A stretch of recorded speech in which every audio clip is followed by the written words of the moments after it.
Hi friends, భవిత్కి అయితే గోధుమ రవ్వ ఉప్మా చేస్తున్నాను. టిఫిను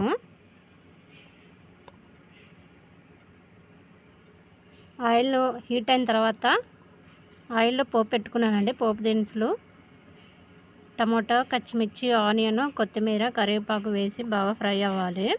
ఫ్రై అయిన తర్వాత వాటర్ పోసుకోవాలి ఫ్రెండ్స్.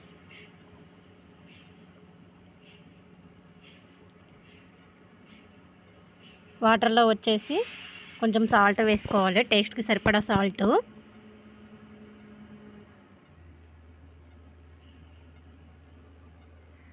ఎసరైతే కాగుతుంది ఫ్రెండ్స్.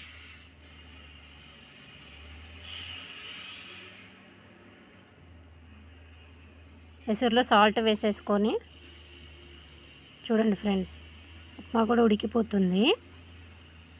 మీరేం చేస్తున్నారో కామెంట్ చేయండి. నా ఛానల్ ఇంకా సబ్స్క్రైబ్ చేసుకొని వాళ్ళు ఉంటే చేసుకోండి. ఓకేనా ఫ్రెండ్స్, బాయ్.